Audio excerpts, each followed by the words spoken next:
मरुधरा से खुद को जोड़ने के लिए सब्सक्राइब करें और बने रहें पीके टाइम्स के साथ।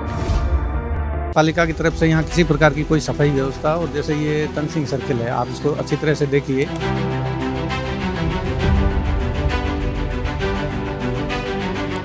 यहाँ किसी प्रकार की कोई, ये आप कह नहीं सकते कि ये सर्किल है, चारों तरफ इसके अतिक्रमण हो रखा है। जो सड़कें हैं दुनिया भर के गड्ढे पड़े हैं। 10,000 रुपए दे दो, आपकी लाइन चेंज कर देंगे। सफाई होती है लेकिन प्रॉपर तरीके से नहीं होती है।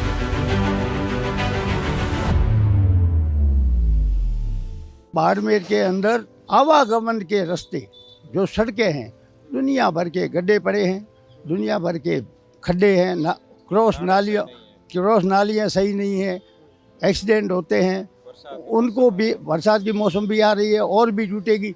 सबसे पहले आवागमन के जो बाड़मेर के रास्ते हैं उनको सही करने की ज़रूरत है। ये भी बहुत बड़ी समस्या है। देखिए, पहली चीज़ तो ये नगर पालिका की तरफ से यहाँ किसी प्रकार की कोई सफाई व्यवस्था, और जैसे ये तनसिंह सर्किल है, आप इसको अच्छी तरह से देखिए। यहाँ किसी प्रकार की कोई, ये आप कह नहीं सकते कि ये सर्किल है, चारों तरफ इसके अतिक्रमण हो रखा है और आवारा लड़के और यहाँ दिन भर घूमते रहते हैं। उधर आगे धार्मिक स्थल है, आप यहाँ आगे जाएंगे तो शिव मंदिर की तरफ, तो वहाँ शाम को 5 बजे के बाद में रात को 12-1 बजे तक आप लगातार देखिए, वहाँ आवारा छोरे घूमते रहते हैं बाइक लिए हुए और नशा करते रहते हैं। तो इसलिए प्रशासन को ये चाहिए कि ये जो सर्किल के आसपास का जो सार्वजनिक स्थल है इसकी साफ सफाई रखे। गटर का पानी हमारे करीबन 10 साल से आ रहे हैं और हमने वाटर वर्क से कंप्लेन लिखवाई, बट हमारी कोई सुनवाई नहीं हो रही है। सीधा हमारे को बोल रहे हैं कि 10,000 रुपए दे दो, आपकी लाइन चेंज कर देंगे। रोज रोज की कंप्लेन लिखवाने की जरूरत नहीं है। किसके पैसे मांग रहे हो? हमारे से ये नल लाइन चेंज करने के लिए आपसे पैसे 10,000 रुपये? 10,000 रुपये, हाँ 10,000 रुपये मांग रहे हैं। और अभी मैंने जो गटर का पानी आया था तब मैंने कंप्लेन लिखवाई थी जयपुर 181 नंबर पे। तब मुझे कहा कि ना वापस फ़ोन आया कि वरना कि कौन है ललिता लच्छीराम जी, तो मैंने कहा मैं हूँ। तो मुझे फ़ोन पे धमकी, आपकी तो रोज़ रोज़ की कंप्लेन आती है, एक दिन की तो आपकी कंप्लेन है नहीं है, ये क्यों माथाफोड़ी कर रहे हो? आपको 181 वाले ने बोला या यहाँ के? नहीं, यहाँ के, मेरे पास नंबर पड़े, यहाँ के व्यक्ति ने मुझे कहा।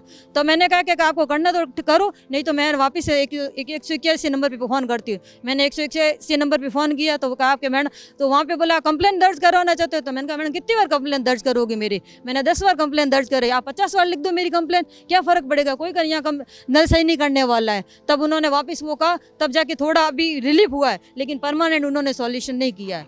2 नंबर के तनसिंह सर्किल से लेके ऐतिहासिक तीर्थ स्थल शिव मुंडी, गजानंद जी का मंदिर, साईं धाम तक ये बड़ा रास्ता जाता है, पूरी उखड़ा हुआ पड़ा है। 1.5 साल पहले, साल भर पहले इसको टेंडर भी किया हुआ है, मंजूरी भी हुई है, मगर नगर पालिका प्रशासन क्या जती हुई है कि इसको वर्क ऑर्डर नहीं हो रहे। अगर वर्क ऑर्डर हो जाए तो ये रास्ता भी बन जाए, ये भी बड़ी समस्या है। आपने यहाँ के नगर पालिका को और जिला प्रशासन को भी बताया होगा? पहले ये बिजली विभाग को बता दिया था और बिजली विभाग ने अपना नकारा, कहा कि भाई हम इसको हटा नहीं सकते क्योंकि चौराहे के ऊपर आ गया है और उसके जाल इतने फैले हुए हैं कि इसके अंदर अगर चौराहे के अंदर बच्चे खेलने जाए तो दुर्घटना हो सकती है। इसलिए कोई स्थानीय जो वासिंदे है उस चौराहे के ऊपर बच्चों को खेलने के लिए नहीं भेजते, जो इसके अंदर जो बना हुआ है पार्क उसके अंदर नहीं खेलने को भेजते हैं ताकि कोई दुर्घटना नहीं हो जाए।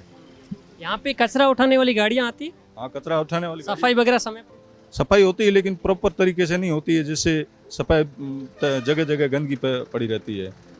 वो दिन में 1 बार या 2 बार आती है, कचरे गाड़ी उठा के ले जाती है कचरा।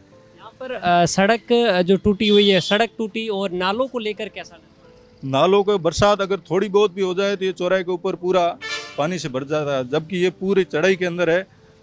इसमें ये हालत है तो ढालन में बहुत ही बुरी हालत होगी शहर की। क्या कारण रहे हैं, क्या कारण मानते हैं आप, क्यों नहीं वर्क ऑर्डर हो रहा है? वर्क ऑर्डर ये राजनीतिक हथे चढ़ गया है या व्यक्तिगत रंजिश की वजह से? नहीं, न व्यक्तिगत रंजिश है न राजनीतिक रंजिश है। ये क्या है कि प्रशासन का बोर्ड तो भंग हो गया और पार्षद कोई है नहीं, उनका चार्ज प्रशासन को दे दिया, एडीएम साहब को, आयुक्त साहब को। और इस बाड़मेर की नगर पालिका भ्रष्टाचार के घोटालों में इतनी चर्चित रही है कि कोई प्रशासनिक अधिकारी किसी भी वर्क ऑर्डर के या कोई योजना के ऊपर और उसको क्रियान्वित करने के लिए साइन करना चाहता ही नहीं, वो हिचकते हैं। बस हिचकाट के कारण ये सब काम रुके हुए पड़े हैं। बिल्कुल, देखिए बाड़मेर की जो नगर पालिका है उसे हम नरक पालिका कहे तो हमें किसी प्रकार की संकोच नहीं होगा, क्योंकि वर्क ऑर्डर जारी करने में भी जब वो हिचकिचा रहे हैं तो वो विकास कैसा करेंगे।